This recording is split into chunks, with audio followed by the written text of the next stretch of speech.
We're now recording in approximately a second, apparently. So welcome, everybody. Thank you for your patience. I know Crowdcast wasn't working, so we just got to work with what we got. First and foremost, good morning, Frederic and Jim, who will be my co-speakers today. How are you guys doing today?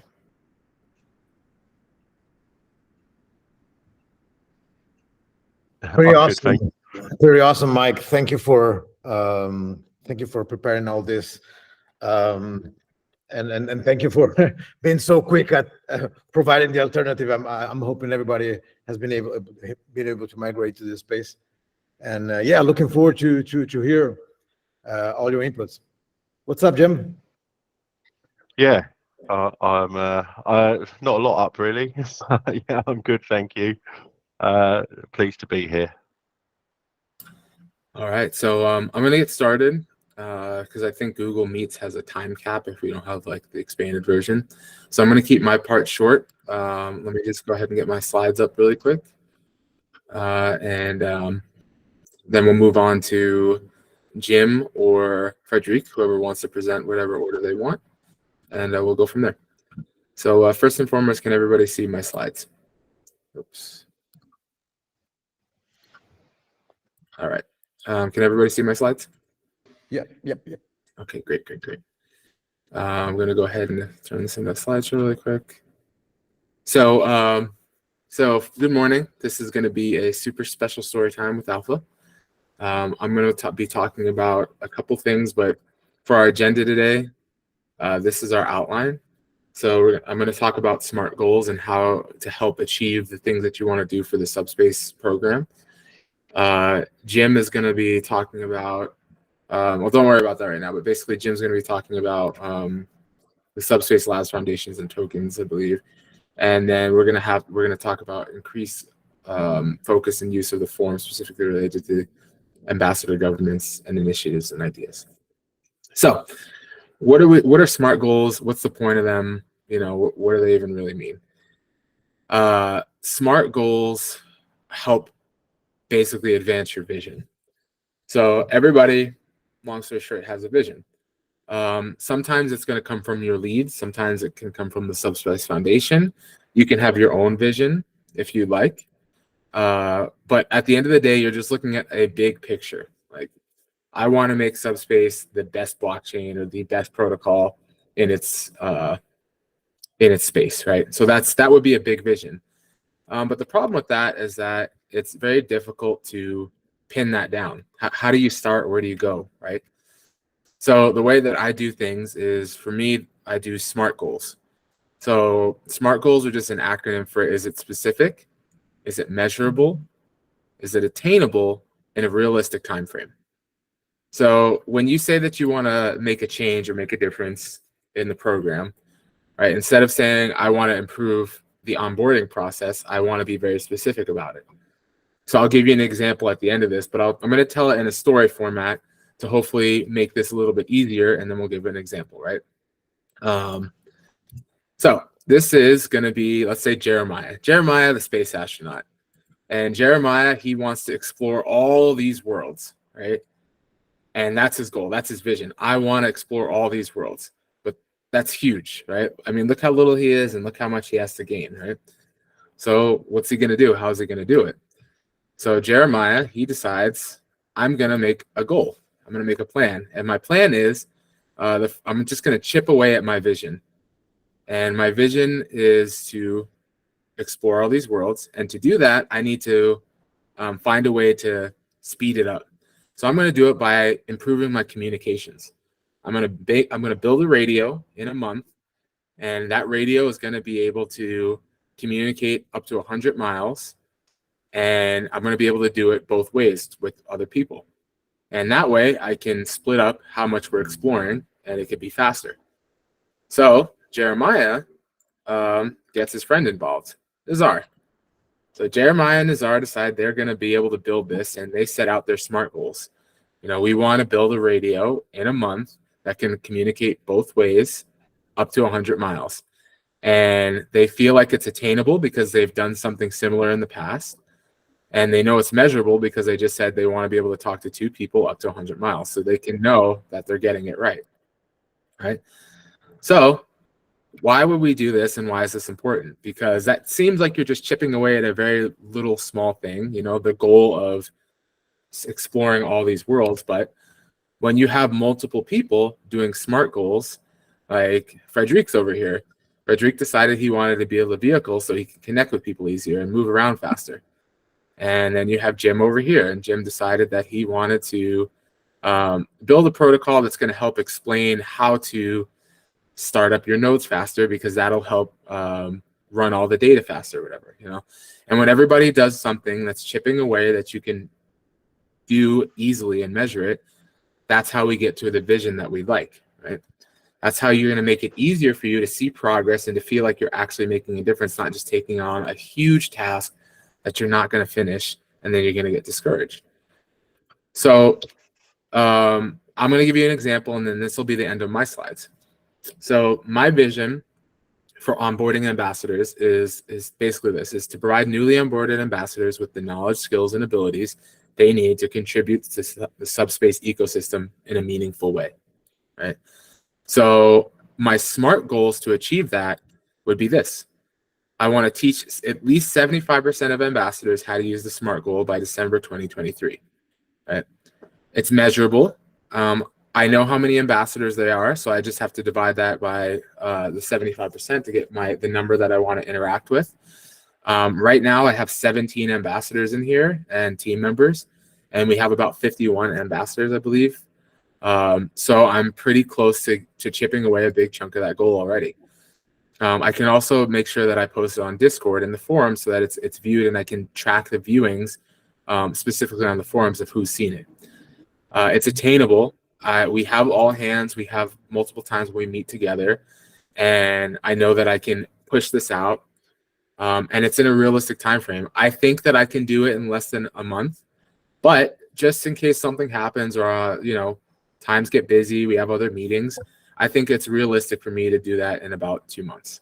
So that is how I'm going to help achieve my vision of improving how we onboard new people. So by giving you the tool to use the SMART goal, hopefully you can use that to improve your vision, whether it's in support or engineering or content creation, whatever you want to do. I think this is a good way to break things down to make it easier for yourself. So you don't have to use this. I strongly recommend it. It's just another tool that you have to make things easier for you. And if we all try to do something like this, when you start chipping away, we're going to make this protocol really great. We're going to make things better for us as ambassadors. So that's all I have for today. If you have any questions, please let me know. As always, I will be posting the explanation of this in Discord and the forum. And yeah, so Frederick, please fire away. That's a very interesting. Thank you for sharing it. And I think, yeah, we badly need some sort of common framework so that all the guilds and all the leads can act in sync and optimize their efforts.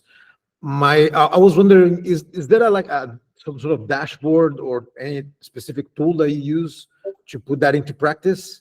Because I can already see different ambassadors using different methods of showcasing and rendering it in different formats. Is there best practices in terms of how to report this SMART?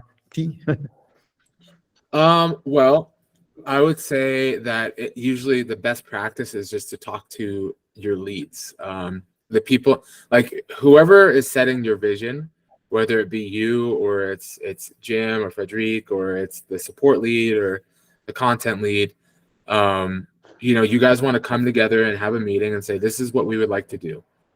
And then how you're going to do that is personal to you. There's really no dashboard. For me personally, I'll just open a Word document and I write it down, because it's when I look at it and I go back over it, I'm like, is this actually what I'm saying it is? You know, if I said in specific, if I said I wanted to teach ambassadors how to use SMART goals, that's not really super specific. You know, it's not really giving me a goal of a percent or how many I want to teach and when by. That's what it means by specific. So, and then all the other things is just making sure that you're going through these, like you ask measurable, you ask, is it attainable? Is it realistic? And those are things that you're asking yourself. And if at any point you're like, oh, I'm not sure, you might need to rework it. And when you get to the point where, okay, I see the vision, I see how I can do these SMART goals, I see how I can make this happen, then you're on the right path. So there's not a specific dashboard, no. We could always make one. You could absolutely do it in Coda. Like you could have a table that just says, this is the vision of the support team. And hey, this is Alpha's SMART goals that he's working on right now, right? Or this is a group of people's SMART goals they're working on right now. But that just makes it a lot more focused. Because if you think about it, a lot of the times when you want to say, I want to improve our support, that's extremely broad and it's very disappointing when you can't achieve that. So I hope that answered your question, Patrick.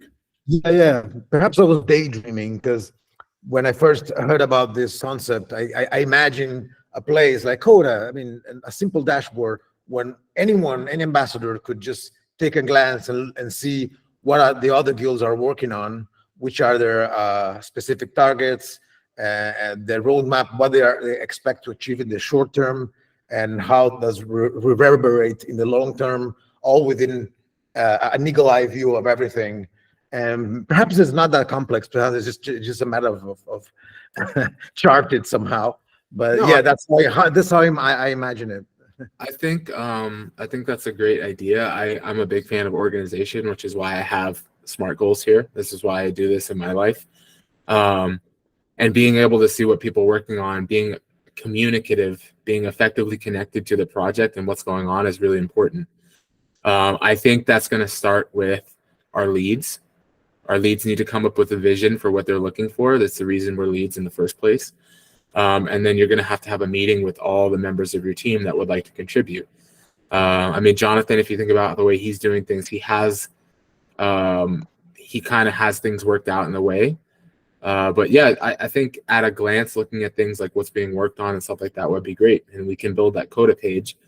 But that's going to be something that, again, we need to come together as leads, discuss the visions for what we're looking to do, help each other shape those, and then we can pass the vision on to our ambassadors.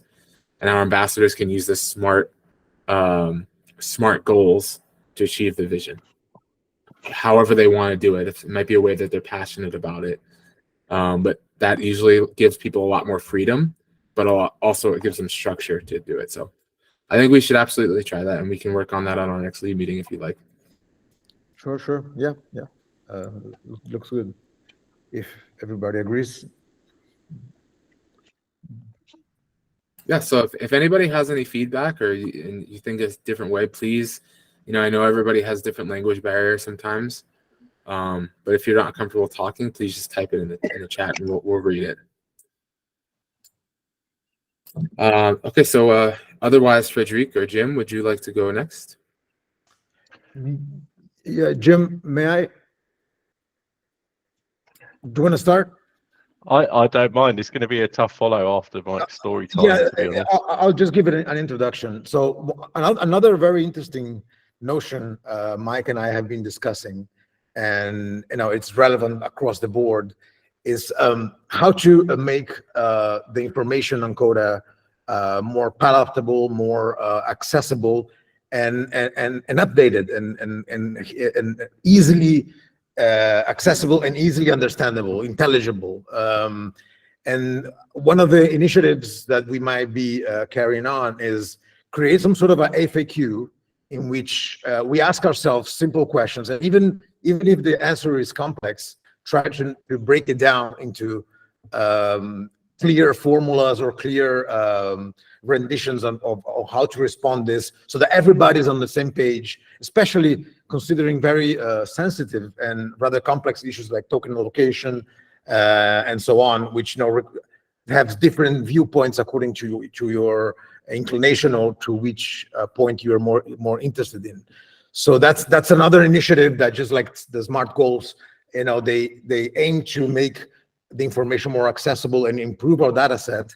And I could argue that one of the things that could magnetize and facilitate the onboarding is a clear and more and richer ambassador information. And I look forward to keep updating those. Just as an example here, I'm just going to link on the benefits page that we should just update it after a number of discussions. Let me see if I can share in the chat here. We have already covered the token allocation for ambassadors. I think it was an all hands last month. We heard some interesting feedback from the leads, not just about the criteria of leads calculation, but how we should present it in terms of the formulas and how to word it. And that was very enlightening for us. And I think we're all on the same page now. But please feel free. There's also information about the ambassador allocation and other inputs that it takes some time to digest, as it involves PowerPoint explanation walkthrough. It involves a runway, Excel that may not be super easy to walk through at first. So please jump in and help us make it better. In other words. So this is just one example of a complex issue that we try to polish, so to speak. I know that when we talk about token allocation, other subjects naturally pop up, like what about tokenomics? What about KYCs, et cetera. But each of these, they require a page of its own, a FAQ of its own, and a careful examination and presentation of its own. We're gonna go through that. Each of these very pressing questions we're gonna cover. Which, by the way, I think that was one of the questions that was raised by Mike, trying to pick up and trying to understand which are the issues that you feel that are not clear, that feel that we should improve in terms of communication. So with this preamble, I'll pass it over to Jim, who will enlighten us on some of the interesting advancements we've done through the Subspace Foundation and what are the repercussions of this advancement. Thanks, Radik. Yeah, it's an important thing to get get everyone aligned, and having that information, I think, on Coda makes sense, so it's all in one place. But I want to open by talking about the Subspace Foundation a little bit, because it's been pointed out that not all ambassadors are aware of the efforts that Subspace Labs are taking to set up a new Swiss entity, the Subspace Foundation. It is touched on briefly in the When Subspace blog post, which personally I think is probably essential reading for all ambassadors. It kind of sets the roadmap. It sets at least into the march into mainnet beta and beyond in some instances. There's a lot of information in there. It's a bit of a knowledge bomb, but it's something that I recommend everyone reads up on. Just talking to some of the specific questions about token allocations, I'm just going to do a quick recap on some of the particularly relevant points from that post for everyone today. Firstly, it mentions the bifurcation, which is just a fancy name for how the organization will be structured going forward. It's going to be split. Again, if you read the post, come back with any questions you've got if you want any clarifications. But quite interestingly, or importantly, I should say, the Subspace Foundation was created at the end of June. It will be responsible for managing the blockchain protocol and governance going forward. So the foundation is a real thing. It's already set up. We're currently in the process of configuring it with some of the best Swiss lawyers in the space. These guys have got great understanding of Web3 organizations and DAO governance. They're spot on, but the wheels can turn a little bit slowly with them. They have to make sure that everything is just so. The foundation will enable us to perform a phased transition from permissioned governance under the Subspace Foundation to decentralized community governance, which will be led by our global ambassador program. You guys, there's a space for you in there. More details on exactly where you're going to fit in soon, but as you can tell, the conversations that Jonathan and William, I loved your post on the forum kicking off. You know, we need to try and organize the program first, and I think we're going to try and use lessons learned with the ambassador program in the overall endgame governance structure. So with the guidance of these legal experts, we are exploring the optimal governance structure for a commission-driven framework. I'll have to explain more about the commission later on, because it's the foundation's arm responsible for coordinating proposals from the community and basically deciding on whether or not to deploy foundation treasury resources towards initiatives and proposals that the community come up with. In addition to the foundation, and to ensure our compliance with Swiss regulations, we've obtained a ruling from FINMA, the Swiss Financial Markets Supervisory Authority, confirming the qualification of SSC as a utility token. Tokens can be classified in different ways. There's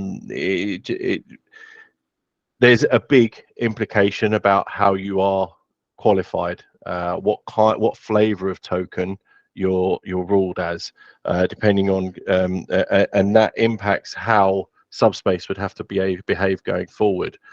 As it's a utility token, you know, you're not like a Bitcoin, a store of money, for example. We have legitimate utility. You use Subspace credits for storage. You use Subspace credits for execution on the network.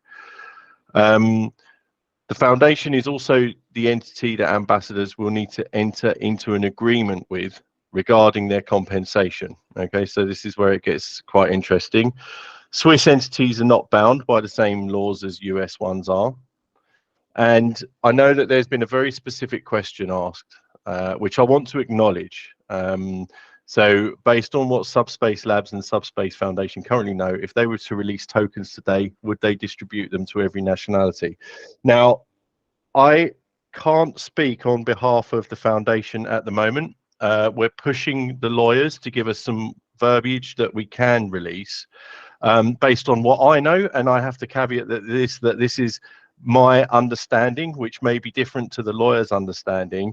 But what I know today is that yes, we would distribute tokens to all countries that are not sanctioned by Swiss law. So I feel like I owe you a list of who is sanctioned by Swiss law then. I don't have that in my hand, and I don't have the text that I want to surround that with to give you something solid. My ideal is that is coming very soon, and that's going to be posted on Coda. You know, it's not something that we need to hide away. But I hope you appreciate that this is a delicate legal matter, and we have been blocked somewhat by our lawyers. But we should be hearing back from them soon, and I will make sure there is an official announcement posted when we have that confirmation. Also, I'll be following up with further updates on governance as we hit milestones with our legal team. And our intention is that we're going to put all the foundation documentation in the hands of the public as soon as we can, and also expand on what I've hinted at there, which is that we need ambassadors' help to bootstrap the governance. I'm hoping that everyone in the ambassador program is, you know, dedicated and is going to hang around and take part in governance, you know, protocol governance, you know, for forever. You're in. So, but I need to get you a sharper picture of how that looks, and a greater resolution to our plan for progressive decentralization. That's the update I wanted to provide, guys. If you've got questions, drop them in the chat or jump up on stage. Unmute, actually, it would be here. But that was what I wanted to say today. I don't see too many questions right now. Seems like a lot of people are listening.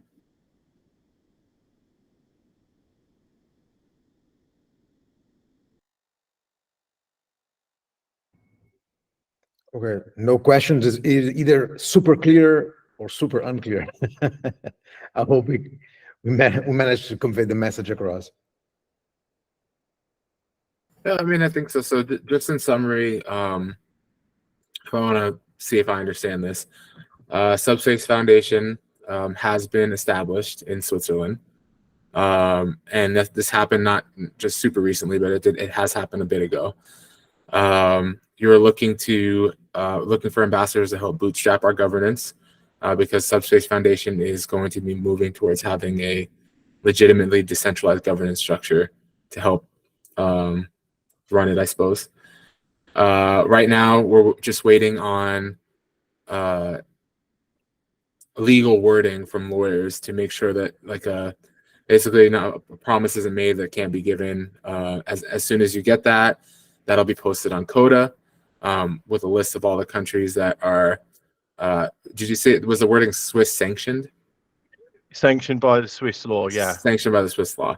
But then there's also that good news that this FINMAR, which is a Swiss authority for I guess is it specifically blockchain securities and utilities, or is it all sorts of monetary? They have, yeah, they take care of all sorts of financial instruments. Okay. But they, yeah, specifically they can rule, I think it's into 3 categories. Like you can be classed like a Bitcoin, a utility token, and then there's a third which escapes me at the moment, I'm afraid. Okay. But Subspace credits, fortunately for us, have been qualified as a utility token by FINMAR, which is most of you guys don't understand that. That's great. If you are from America, or you followed America and the SEC, that's usually what most of the turmoil is. It's when things are labeled as a security. It makes huge issues for companies. So that's good. That's really good. So, and then besides that, I think we just have the blog that you posted to read. And we're just looking for some more clarification that will eventually come on Coda. But did that summarize everything that you said, Jim? And kind of Frederick preamble? Yeah, spot on, Mike. Okay. Frederick, did I miss anything? No, that's a very comprehensive summary. Needless to say, Switzerland is considered the most crypto-friendly nations regulatory-wise. So we position ourselves not just in the safest framework, but also in the more flexible in terms of in vis-a-vis being as embracing as possible. So I think we march in a secure way, and we hope to get those legal deeds as soon as possible. And thank you all for your patience on this. I know this has been a pending question, and also invite you to perhaps provide your 2 cents on these other initiatives we are kickstarting in terms of asking the hard questions, help us create a more comprehensive pack, so that Mike and I can work on this. I can bring it internally and make sure that's all clear in the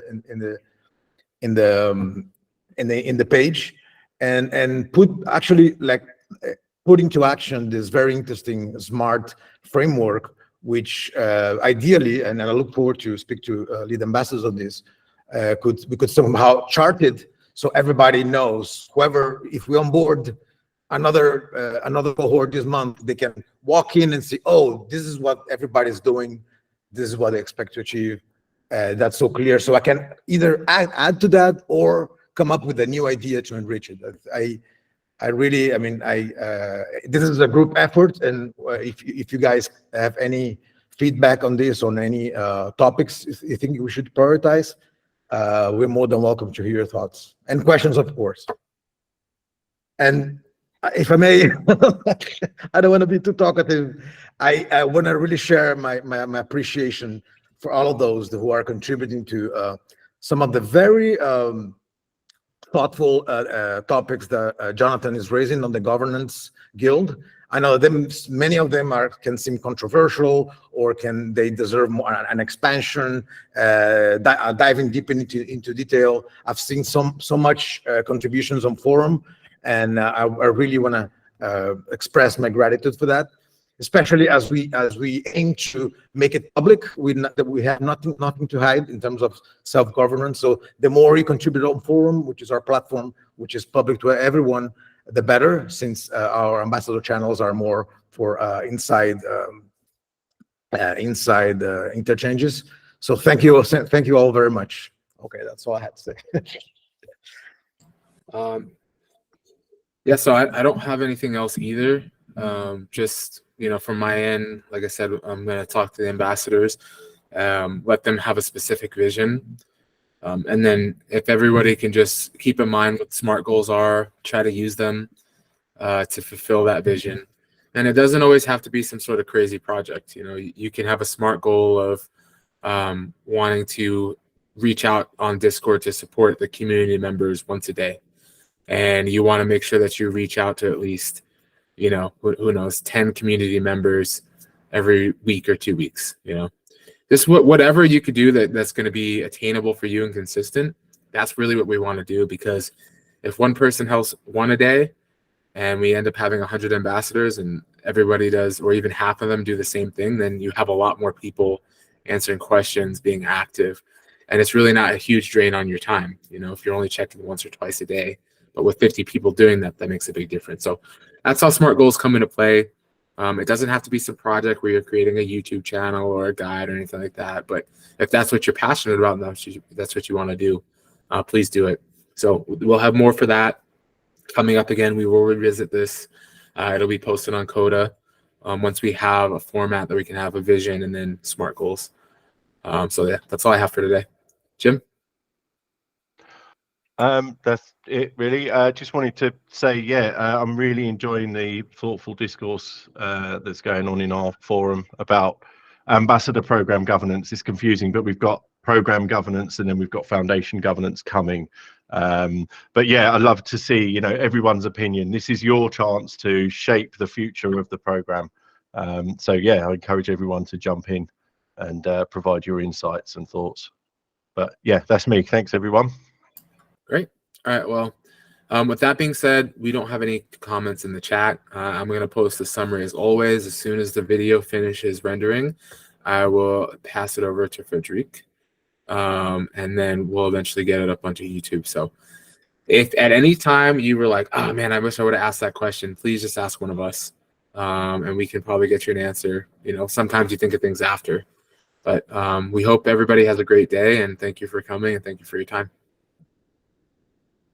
Thank you all very much. Cheers, guys. See you on the other side.